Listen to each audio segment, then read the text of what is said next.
後咧，佢會繼續做翻佢平時做嘅嘢嘅。例如佢平時要去，好多老人家都係嘅，堅持去做晨運啦，堅持有個病都要去飲茶啦。有陣時我哋做後生唔知點解嘅喎，喂，婆婆啊，你都咁攰啦，你唔好再落去飲茶咯，買上嚟俾你就得咯。但係千祈唔好啊！原來咧，佢哋好多時候咧，正正就係呢個維持翻佢日常嘅生活嗰種嘅社交圈子咧，先至係佢哋尊嚴能夠維持所在。我哋做基督徒嘅，可能我哋就會去尋求宗教同埋靈性嘅安慰。所以其實咧，大家真係要關心一班咧，我哋教會裏邊可能因為疾病冇翻嚟嘅弟兄姊妹，其實佢哋先係最需要我哋去支持同埋去鼓勵嘅。咁有啲嘅尊嚴嘅清單，我哋可以睇一睇嘅。呢啲尊嚴嘅清單咧，其實係成日每日都會發生，每日我哋都會去 encounter 㗎啦。但係如果搞唔掂嘅時候咧，我哋有可能咧尊嚴受損，我哋都唔知。嗱，例如咁樣有個病，有陣時你未必想話俾人知嘅。咁如果個病俾人唱通街咧，係咪啊？可能都會令到佢覺得我嘅私隱，佢冇人保障我。嗱，喺醫院裏邊經常都發生嘅，因為咧醫院裏邊實在太逼，走廊裏邊排咗好多嘅帆布床。其實你想揾糖簾，可能都好困難。其實揾唔到一糖簾去同一個病人去做檢查，尊嚴會唔會受損啊？一定會發生嘅。嗱，病人會唔會喺屋企人同埋朋友當中得到社交嘅支援啦？嗱，呢啲社交支援好實際嘅，即係坦白咁講，例如我有個病，我有個女4歲嘅啫，我今日要覆診，邊個睇住我個女啊？係咪呢啲咁細微嘅嘢？如果有人能夠幫到佢嘅時候咧，其實的而且確可以維繫到個病人嘅尊嚴。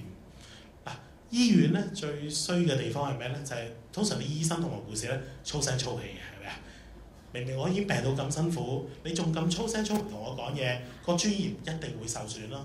咁呢個亦都係我哋做醫護人員要反省嘅嘢嚟喎。其中最常見嘅原因，點解病人要求安樂死？點解病人話自己冇尊嚴？因為佢覺得佢負累緊其他人啊，佢負累緊佢身邊嘅屋企人，負累緊佢朋友，負累緊醫護人員，負累緊佢同事。呢種負累別人嘅感受咧，亦會令到尊嚴受損嘅。最後咧，有啲病人咧會擔心，如果自己離世嘅話咧，會唔會令到在世嗰啲人受苦？最明顯一樣嘢，如果我仔細，老婆亂，如果我過咗身，我老婆點算咧？我3歲個仔點算咧？呢啲亦係好實際，會同尊嚴有關嘅嘢嚟嘅。咁當 Professor Churchland 問咗啲病人點睇尊嚴，佢就建立咗一個 model， 呢個我哋就叫做 Dignity Model in the Terminally Ill。呢個 model 係幫助我哋咧去揾翻當一個病人，如果佢話佢自己尊嚴受損嘅時候，我哋點樣可以去從佢修復？如果我哋要修復一個病人嘅尊嚴，第一件事我哋要知道佢尊嚴受損嘅地方喺邊度。呢個 model 就能夠幫助我哋，好似一個清單咁樣去睇一睇每一個病人有邊啲地方受損，而等我哋去醫治佢哋啦。去到呢度有冇問題先？不如咁啦，我哋有個短嘅 break，咁我哋而家呢個鐘咧就20點21分，我哋咧就搭半再翻嚟，好唔好啊？咁我哋唞一唞先。如果有問題，可以歡迎你隨時嚟揾我。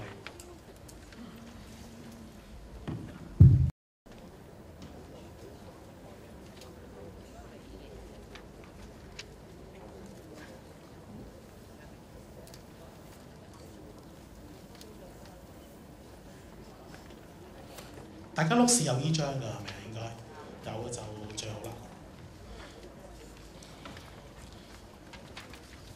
喺我哋今次嗰堂嘅第2部分啦，我哋會問到一個問題，就話點樣能夠令到病人感受到被重視，令到佢哋尊嚴能夠重建嘅。我哋啱啱睇過呢個重建病人尊嚴嗰個嘅 model， 其實咧有好多嘅範疇，我同你都可以做到。第一部分咧，自然係嗰個嘅生理同埋心理嘅困擾。好多時候咧，其實一個末期癌症病人好慘嘅。其實佢哋有病，我記得我做實習醫生嘅時候咧，就我啲舒緩治療科其實有個古仔嘅。我做實習醫生嘅時候咧，我發覺一個好得意嘅現象，就係話嗰啲末期癌症病人咧，永遠會擺喺病房嘅一角，最幽暗、最角落頭，你唔會係第一個見到佢嘅地方。咁咧嗰陣時好純真嘅，咁我以為擺喺個角落頭係咪即係方便啲病人去探病咧？啲家屬咁變咗有個牆可以挨住咁樣舒服啲咧。其實當然唔係啦，因為好多時候一個癌症嘅病人，佢哋有好多嘅病徵，呢啲病徵咧好多醫護人員未必識得處理，咁唔識得處理咁點啊？咪擺埋佢最後一邊咯，最角落頭嗰度咯。其實呢個係人性嗰個弱點嚟嘅。咁所以點解我嗰時做實習醫生唔明呢個道理嘅？但係原來的而且確好多時候咧，我哋有好多病人嘅心理嘅困擾同埋心理嘅困擾咧，其實係未被重視嘅。佢哋可能有唔同嘅痛症，有唔同嘅心理嘅唔舒服、焦慮、抑鬱係冇被理會，甚至冇被治療嘅。其實第一步可能要做嘅，正正就係我哋點樣做好個病徵控制，要評估嗰個病徵。亦要咧，當佢真係有痛嘅時候咧，去俾止痛藥。當然啦，大家嘅身心支持啊、聆聽啊，呢啲都係非常之重要咯。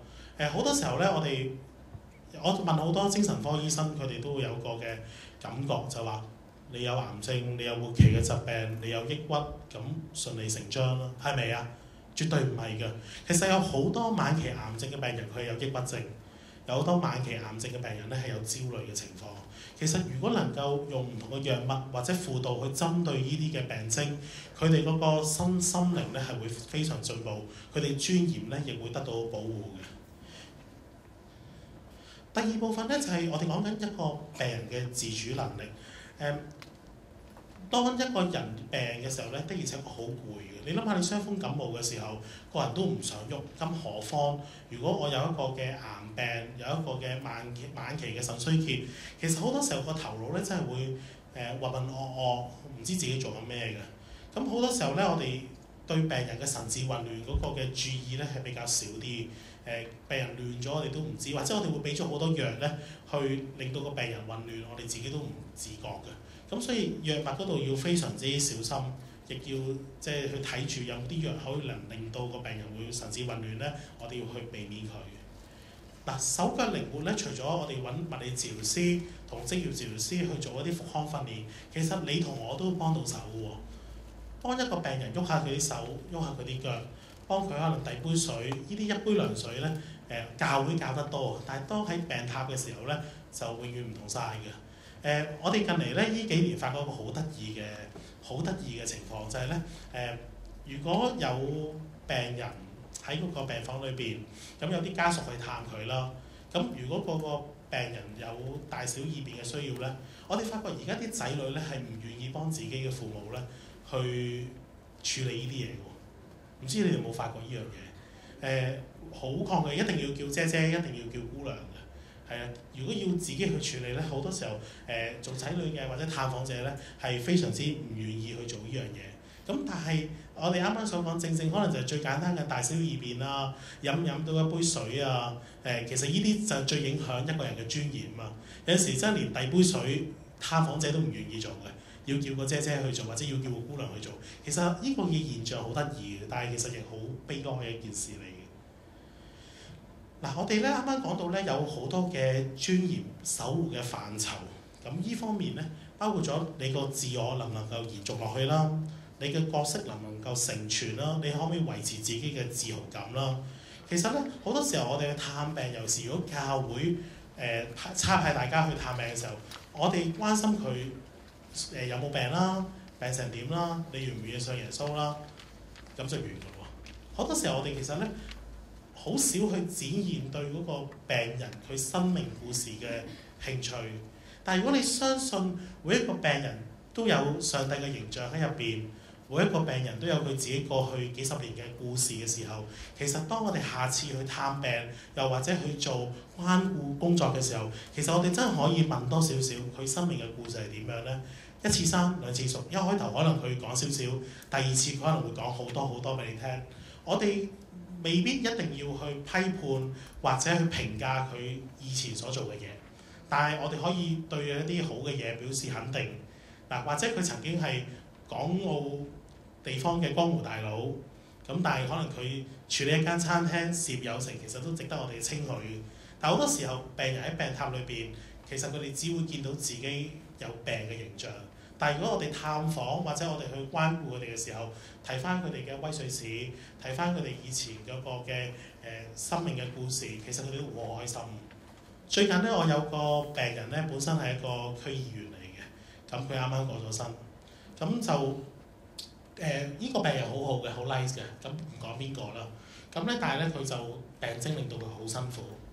咁有一次咧，帶一班護士學生咁喺嗰個病人身邊嗰度去護理啲傷口啦。咁我哋有個好年長嘅護士咧，就講咗一句説話，令到佢好開心，係啦。佢讚佢啊！呢個伯伯啊，唔單止咧即係你見佢好叻啊、好醒啊咁樣。佢以前係做區議員㗎。個病人咧笑咗喺度，好開心，係咪啊？其實你發覺呢啲可能好細微嘅自豪感，當然佢要覺得佢做區議員做得好開心先得啦。咁如果唔係，其實好慘其實。咁但係你見呢啲好細微嘅一句，令到嗰個病人咧洗傷口好痛嘅時候咧，係對住班姑娘仔咧笑啊，係啊係啊，你哋都未出世啊咁樣。其實一句嘅説話係帶嚟好大嘅改變。好多時候咧就係講一句好細微嘅説話。其實撒該都係一樣嘅咋。如果你有記得聖經裏邊咧，撒該爬咗上樹，然後耶穌講咗一句：我今晚就要嚟你屋企裏邊，個感覺點樣啊？即刻會好唔同。一個病人有佢嘅故事，有佢個生命嘅經歷，佢會問我做到啲乜嘢可以將我個生命傳承落去咧？有好多嘅朋友可能在座當中都會做一啲嘅心理治療嘅工作。又或者我哋未必去做一個心理治療師，但我哋會幫一啲病人去寫低佢嗰個生命嘅回顧，去揾翻佢哋生命裏邊值得去珍惜、值得去自豪嘅地方。呢啲嘅故事能夠幫助病人睇翻嘅時候咧，佢嘅尊嚴感咧都會提升。人會失去希望，疾病係會令到個人咧越嚟越沮喪。我相信咧，如果有基督信仰嘅人咧，我哋會知道。我哋嘅希望，我哋嘅盼望喺天家嗰度。咁畢竟咧，就天堂真係太遠。我成日介紹舒緩治療服務咧，係點介紹咧？即係人人總有一死啊，係咪先？死後就唔知有冇審判啊，睇上帝真唔真啦。但係死前之後咧，都需要舒緩服務咁樣。咁所以就叫啲年輕嘅醫生就走入嚟我哋個科。咁但係咧，就喺活在當下嘅過程當中，咁我唔能夠即刻帶佢去天堂㗎嘛，係咪先？有一針安樂死佢咩？咁我哋可以鼓勵病人做一啲有意義嘅活動。千祈唔好睇少呢啲嘢。大家記唔記得陳志豪教授Dr. Wallace Chan 曾經嚟講過咩叫做生命嘅意義啊？有冇啲人想過啊？係咪人點解可以面對逆境、面對困難？唔係因為我哋有咩把炮，唔係因為我哋有咩嘅技術，唔係因為我哋有咩嘅錢財，係因為我哋仍然有一個嘅意義繼續生存落去嘛。有意義嘅人就可以撐落去，冇意義嘅人咧就好快喺集中營裏邊過咗身㗎咯。所以我哋幫病人去做一啲有意義嘅故事、有意義嘅事，好簡單。可能係我哋試過個病人咧就好悶嘅，佢喺病房裏邊，佢手喐得到，腳喐唔到咁樣，因為嗰個尾龍骨有事。咁佢幫我哋接信封，佢好開心，佢覺得好似幫到好多其他嘅病人，係咪？其實呢啲好細微嘅嘢，其實真係可以幫到好多人。重新揾翻佢嘅意義出嚟。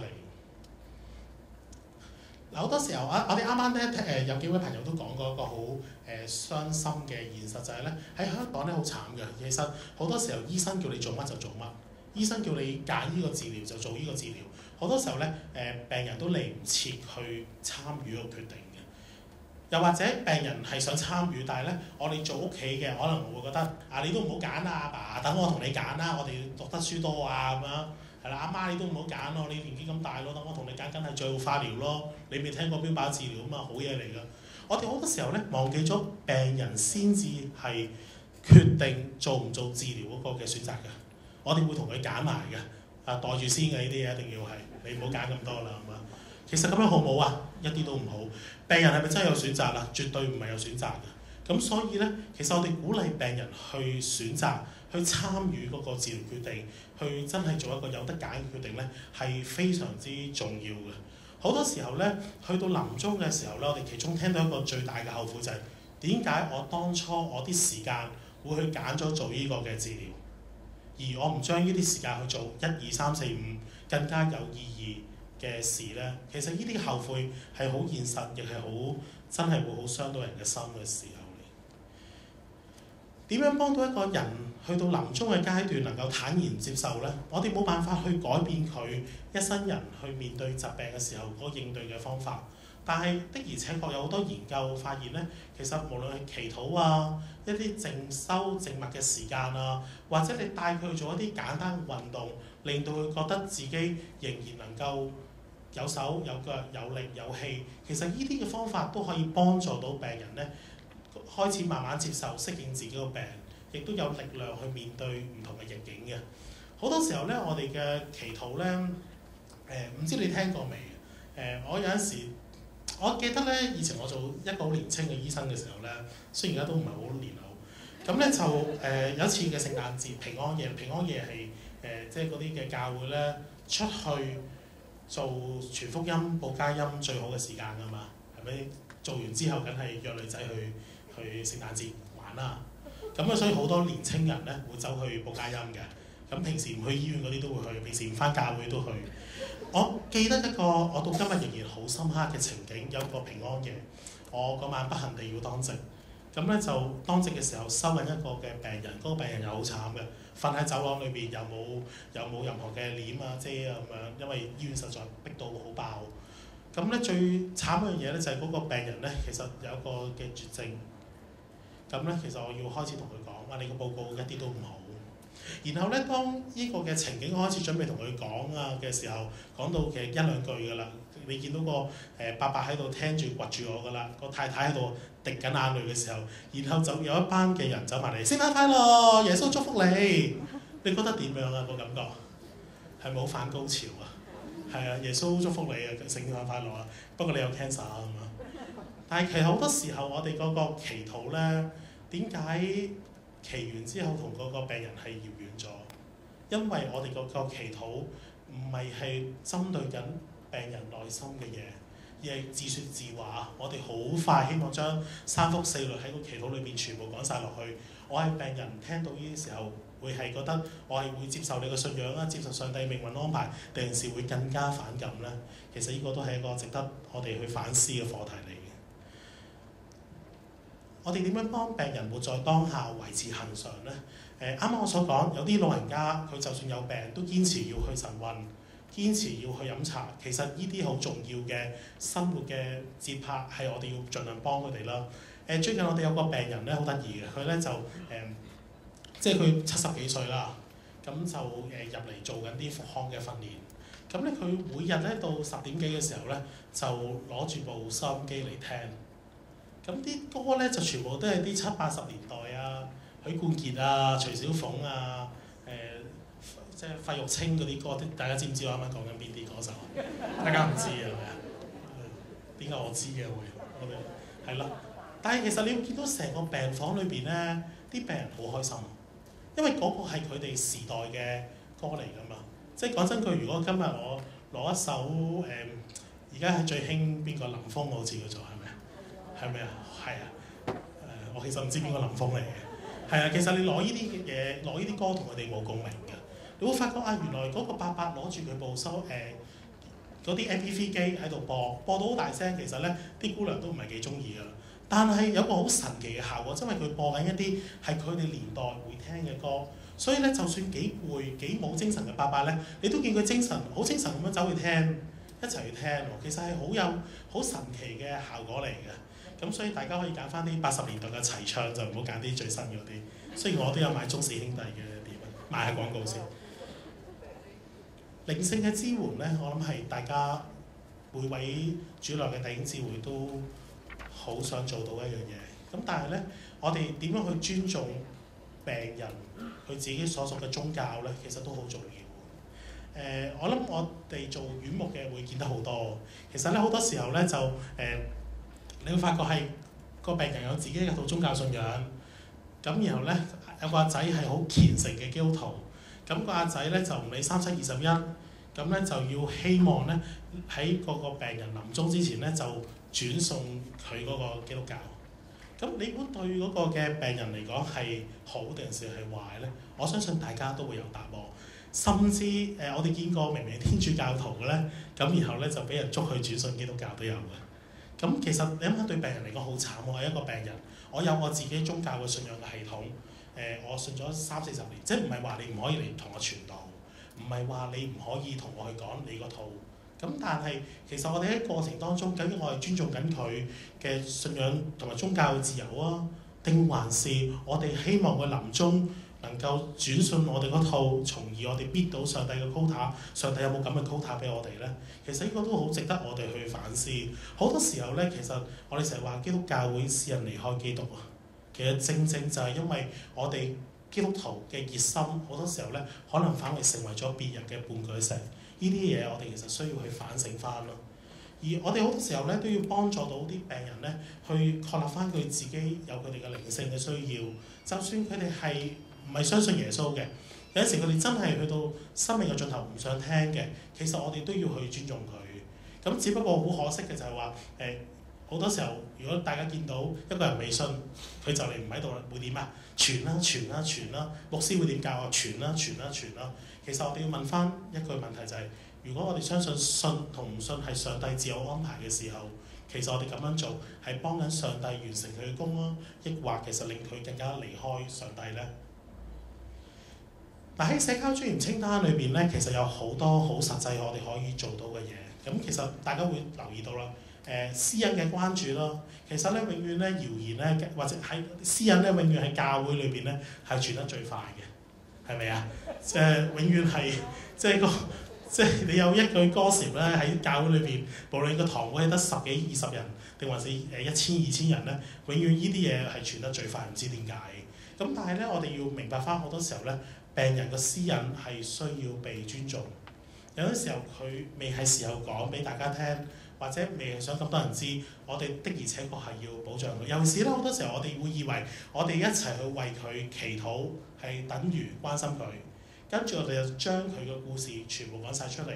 其實呢啲會對病人咧嚟講咧係一個幾大嘅壓力，亦都係一個嘅唔係咁尊重嘅做法嚟嘅。而調翻轉咧，有好多好實際、好實務嘅支援，一啲社交上面嘅支援咧，可能係我哋弟兄姊妹可以做到嘅。嗱，正如我啱啱所講，我要去做化療，我個仔、我個女點算咧？邊個睇住佢？邊個湊佢咧？喺教會嘅網絡，又或者係唔同嘅 NGO 嘅網絡，其實呢樣嘢反為我哋可以做得到。其實對佢哋嚟講，對病人嚟講，呢個可能會更加需要咯。如果在座有醫護人員咧，可能都明白嘅，其實喺香港做公立醫院嘅醫護人員咧，好難好聲好氣嘅，因為真係好匆忙、好攰。我哋成日話咧，我哋做公立醫院嘅醫護人員好似被剝削嘅一群嚟嘅。咁但係我哋要有翻一個嘅 awareness，就知道其實我哋嘅病人其實佢哋係受緊傷嘅。我哋嘅病人其實都好軟弱，係要好細心去照料嘅。呢個好多時候我哋嘅語氣，或者我哋甚至一句唉聲嘆氣，其實可以對一個病人咧去造成好大嘅傷害嘅。所以我成日都話咧，其實我今日唔係幾適合講呢個課題，因為我每日都好似破壞緊病人嘅尊嚴啊，每日都要喺度認罪。而第二樣我哋都會見到咧，就話其實好多病人咧係擔心緊佢會唔會負累其他人，負累自己屋企人，負累自己嘅同事，負累自己嘅朋友。咁唔同嘅弟兄姊妹嘅肯定或者關懷，其實就會變成非常嘅重要啦。嗱，如果你同嗰個病人熟啲嘅時候咧，其實你可以真係問到佢，其實佢有冇咩身後嘅關注？佢會唔會擔心自己過咗身嘅時候，其實仔細老婆亂，邊個照顧佢咧？有冇人可以承擔到佢咧？我見過一個好感動嘅畫面咧，就係話即係有好多病人其實佢好年青，真係過身。咁然後咧有啲牧師會即係臨終嘅時候走埋同佢講：你唔使擔心，我哋成個教會去支持佢，我哋會睇住邊個長大。你估依句説話可能只不過幾個字，咁但係其實對個病人咧，尤其是臨終嘅病人，其實一個好安心嘅做法嚟嘅。咁當然個教會之後跟唔跟進就無從稽考啦。其實咧就講到好形而上啦，咁樣嗰啲嘢，但係其實的而且確，我哋講尊嚴嘅時候咧，依啱啱所講嘅就係病人佢自己嘅心聲嚟嘅。咁我哋實際上可以點做咧？好似好抽象，有冇啲簡單啲咧？我哋今日都中意即食嘅年代。咁 Professor Trishanoff 咧提出咗一個我哋叫尊嚴守護嘅行動。咁咧其實有4樣嘢佢都將嗰啲嘢整到好淺白㗎啦，就係叫 A、B、C、D。我哋睇一睇呢個 A、B、C、D 咧，有啲乜嘢嘅範疇可以令到我哋去學習咯喎。嗱，第一件事咧就係嗰個 A 就講緊 attitude。嗱，在座當中好多人咧可能會探訪，可能會去做關顧嘅工作。Professor Shuchinov 提醒我哋咧，第一件事要問翻，要審視翻自己嗰個嘅內心嘅狀態。當你去探人，當你照顧人，當你去幫一個人嘅時候，要問翻你自己個狀態。其實呢個病人，你見咗佢，你對呢個病人嘅處境有啲咩感受咧？你可能覺得佢好邋遢，覺得佢好亂糟糟，覺得佢係好多搞到一嚿嚿咁